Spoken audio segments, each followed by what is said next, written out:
అయితే క్రింది ప్రకటనలను పరిగణించండి. ఏ 2024 సంవత్సరానికి నరసింహారావుకు భారతరత్న అవార్డు లభించింది.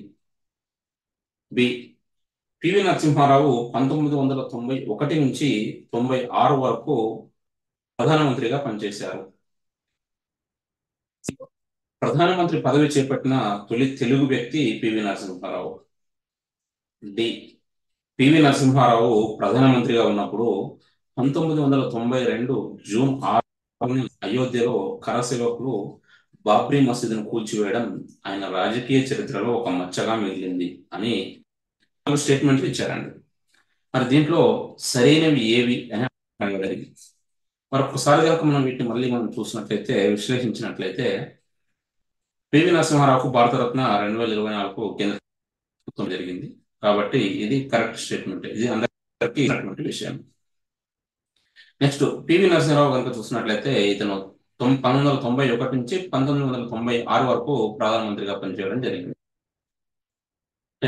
తన రాజకీయ చతురతతో పూర్తి పదవి కాలం మైనారిటీ ప్రభుత్వం పూర్తి పదవిలో నిర్వహించడం అయితే జరిగింది. కాబట్టి బి కూడా కరెక్ట్ స్టేట్మెంటే. నెక్స్ట్ సి అయితే ప్రధానమంత్రి పదవి చేపట్టిన తొలి వ్యక్తి పివి నరసింహారావు అని అనడం జరిగింది. మరి కరెక్టే, ఇది కూడా సి కూడా కరెక్టే. కేవలం ప్రధానమంత్రి పదవిని చేపట్టినటువంటి తొలి తెలుగు వ్యక్తి మాత్రమే కాకుండా తొలి దక్షిణ భారతీయుడు కూడా పివి నరసింహారావు అనే విషయం మనం ఉంచుకోవాలి.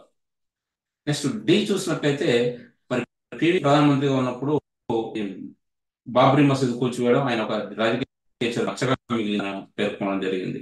మరి వాస్తవానికి ఇది కూడా కరెక్టే. పివి నరసింహారావు ప్రధానమంత్రిగా ఉన్నప్పుడే అయోధ్యలో కరసేవకులు బాబ్రీ మసీదును కూల్చివేయడం జరిగింది. ఇది ఎప్పుడు అంటే డేట్ మనం గుర్తుంచుకోవాలని 1992 జూన్ 6న.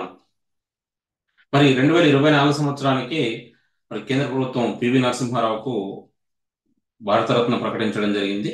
ఇక్కడ మనం కొంచెం ఒక దానికి ఒక రకమైనటువంటి లింక్ ఉన్న అంశాన్ని కనుక మనం చూసినట్లయితే మరి 2024లోనే ప్రధాని నరేంద్ర మోడీ అయోధ్యలో రామాలయాన్ని నిర్మించి దానికి ప్రారంభించడం జరిగింది. మరి ఇదే సంవత్సరము పివి నరసింహారావుతో పాటు మరొక నలుగురికి, మొత్తం 5గురికి కేంద్ర ప్రభుత్వం అయితే భారత అవార్డును ప్రకటించడం జరిగింది.